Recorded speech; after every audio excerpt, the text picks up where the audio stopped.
Congressman Mo Brooks of Alabama. Good morning, Congressman. Great to have you on. My pleasure, Hugh. Good to be on again with you. Congratulations. Yesterday, Donald Trump endorsed you to replace the retiring Richard Shelby in the Senate in the great state of Alabama. That is tantamount to winning the nomination, I think. Did you go down and meet with the president first? No, I've not seen the president in person since last year. We've had lots of telephone conversations, and I do intend on going down to Mar-a-Lago in a couple of weeks. It'll be nice to visit with him again. Well, am I not correct that any Republican not named Roy Moore wins that seat if nominated, and getting President Trump's nomination or endorsement is a long way to getting the nomination? Well, that's true in that about 99% of the statewide elections since 2010, the Republican nominee has won. Roy Moore, for a variety of reasons, unfortunately, was the only one who did not. So, do you expect other people to drop out now, Congressman? We had the Alabama Secretary of State, John Merrill, drop out yesterday. He was number 2 in the polls. We've still got one other candidate who has announced. She's got very little name recognition, but she's a self-funder, put in around $5 million. We'll see how that plays out. There undoubtedly will be other candidates who will consider it, but as of this moment, it's a two-person race, and I'm up significantly in the polls over the actual and rumored candidates. So you're going to go to the United States Senate, in my humble opinion. What is your goal? Well, Hugh, I hope you're a sage and a prophet. Well, I'm neither a prophet nor a son of a prophet, but I follow this stuff pretty closely. And I've had on this morning Steve Stivers, who's running in Ohio. Eric Schmidt, who's running in Missouri, is coming up next. Jim Talent's been on. I had Mayor Hugh of Kansas. I love the Senate races, so I kind of follow it closely. And I think you've got it in the bag. But my question is, what do you want to do when you get there? Well, I want to do everything I can to defend and promote the foundational principles that have made America the greatest nation in world history. First and foremost would be the Bill of Rights. Our First Amendment freedom of speech is under attack. Our freedom of religion is under attack. Our Second Amendment right to bear arms is under attack. That's just the Bill of Rights. Then you've got whether we're going to continue to be a republic. Our election system is under attack by the socialists as they try to rig and steal elections. You've got moral values. They're the compass that guide a great nation to do good things rather than bad things with the power that they enjoy. And our moral values are under attack. I mean, some of the things that you just take for granted, like knowing the difference between a man and a woman. Apparently, Socialist Democrats are confused about that, and they believe that it's perfectly fine to allow a man who pretends to be a woman to compete against women in women college athletics. That's science denial. But that's on the moral value side, and that's just kind of the tip of the iceberg. And then another big battle is socialism versus free enterprise. Free enterprise is based on liberty, freedom, as the name suggests. Socialism is dictatorial, top-down. Government tells you what you can and cannot do with your God-given talents. So socialism has never worked in any nation that's tried it. Free enterprise has worked. It's generated the greatest economy in the history of the world here in the United States of America, and that empowers us to do a lot of things that they otherwise could not do. So I'm going to be a staunch defender and supporter of free enterprise. The list just goes on and on and on. But I'll tell you, I'm not going to be a wallflower in the United States Senate. I'm a fighter, and I believe that our country is worth fighting for. And while these socialists have made significant gains in 2018 and 2020's election cycles, by golly, they're going to have to run me down to keep me from doing what I think our country needs doing to protect our stature as number one in the world. Now, Congressman, you're on armed services, and I want to talk mostly about that. I'll come back to voting in a second. I want to talk about armed services.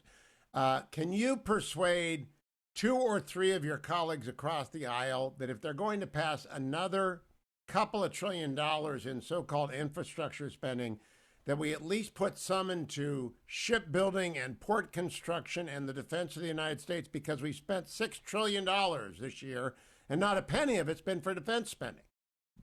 I don't believe that I have the persuasive ability to convince a single socialist Democrat to do what you just suggested. And I don't know that anybody else in the United States Congress does either. You only need 4. Are there not 4 Democrats in the United States House of Representatives who will make the Speaker spend some money on defense? Well, spending money on defense is a little bit different than coming out of the infrastructure bill. We will have money spent on defense, but our defense expenditures, I'm sure, will come under attack on Yep. the Armed Services Committee in both the House and Senate side, and also in the Appropriations Committees. Whether we can resist those attacks, that's going to be the big battleground, and I'm not sure. But certainly we have a lot of socialist Democrats who are pacifists. And by the way, I'm somewhat hesitant, Hugh, about using the word Democrats. Democratic Party used to be an honorable institution. It no longer is. It's been hijacked by the socialist movement in America. And so I call them socialist Democrats or just plain socialists. Now, I think you've got Congresswoman Luria, who is a commander in the United States Navy on armed services. Can't you get together with her and persuade someone to build some shipbuilding lines somewhere or cybersecurity or infrastructure? I mean, there've got to be some sane Democrats. Well, I believe we will have that kind of debate, and some of those debates will be successful when we do the National Defense Authorization Act and when we do the appropriation bills related to defense. It just won't be in the context of the infrastructure bill that you brought up earlier. But having said that, please bear in mind that the socialists vote lockstep with each other as a bloc. We might get one defector or two defectors every now and then, but in the House of Representatives, even though it's a very, very close margin of majority for the Democrats over the Republicans that ensconces Nancy Pelosi in power, we have yet to win a single substantive vote on the floor of the House. And that gives you an idea as to how lockstep these radicals are as they walk arm in arm, doing great damage to our country. I've got to think that on the craziest parts of the tax bill, Congressman Brooks, like doing away with stepped-up basis, which would just rob an entire generation of tens of billions of dollars of equity saved by their parents and grandparents, that some Democrats don't want to lose in 2022. And I mean, you're going to redistrict in 2022, and they're going to get wiped out if they do that. Well, the so-called moderates in the Democratic Party ranks, if there are moderates left, they're in a real bind. If they vote for America, they lose their Democratic primary. If they vote with the radical socialist wing of their party, then they win their primary, but they're more apt to lose their general election. History has shown us that they're much more willing to take a chance at losing in a general election than they are at losing in a Democrat primary. Hence, they vote lockstep with their colleagues. They may have some reservations about some of the things that the socialists are doing on Capitol Hill, but those reservations are not great enough to actually get them to vote for America on a consistent basis. Now, Congressman, let's turn to the Georgia voting law. I'm going to put up a petition at hughhewitt.com because I think the Georgia voting law is perfectly fine. I think it's a voting security law, and it's been libeled and slandered by America's media. And Major League Baseball moved the All-Star game. And that I'm a big baseball fan, but I am mad. I'm not buying a ticket this year. Has the blowback been sufficient to get them or Coca-Cola or Delta to reconsider?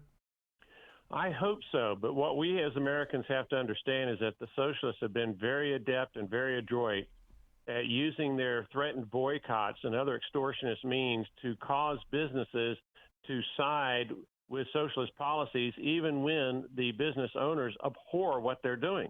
But they're afraid of losing the business and losing their ability to survive in a tough marketplace, losing their profits, and suddenly engaging in losses. And what we on the conservative side have to do, if you believe in your country, if you believe in the United States of America, if you see this onslaught against our values, then we have to counterbalance what the socialists are doing by organizing boycotts against the businesses that don't have the spine to do what's in the best interest of our country. So we have to do everything we can to make sure those businesses stay neutral. And I should add that the boards of directors of those businesses, the officers of those businesses that are engaging in this kind of political conduct, they have serious liability risk to the shareholders because the officers of those corporations and the board of directors of those corporations, they have a fiduciary duty to their shareholders to maximize profit.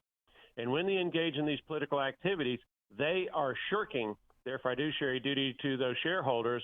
And if I'm a shareholder of a company that starts losing money because of these companies dipping their toes into political matters that really aren't their primary reason for existence, then I start suing those those board of director members and those officers who have caused those financial losses. And so I hope that any shareholder that is listening to my voice, if you see your company start to lose money because of the political activity of the company that you own shares in, well, then you need to hold your board of director members and you need to hold your officers of that corporation accountable.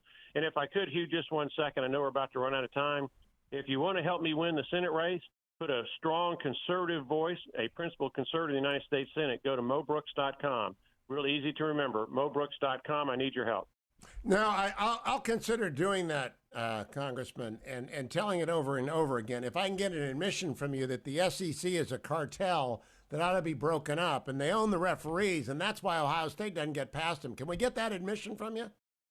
I'm afraid, Hugh, you can't, but you could from the in-law side of the family, because my father-in-law is an Ohio State graduate. My wife went to a whole lot of Ohio State games because my parents-in-law had season tickets for decades. There's hope for I sympathize you. with Ohio State, but look, we're just better. This is free enterprise competition. We're just better. And you're a Duke guy too, aren't you? Well, we don't want to bring that up. I was going to say, I was looking for him in the bracket this year, and I didn't find the Blue Devils anywhere. So you're hitting me hard. Yes, unfortunately, the Blue Devils did not do that well. COVID-19 and a lot of other factors. The team just didn't mesh. These one and dones. I love the days when Coach K would go with people who actually went to college to get a degree. But that day is long gone with this one and done system. Duke, Kentucky, traditionally we have some of the best semi-pro teams in the NCAA tournament. You're absolutely right on that. Congressman Mo Brooks, thank you. MoBrooks.com, MoBrooks.com. I appreciate it, Congressman. Don't go anywhere, America. Come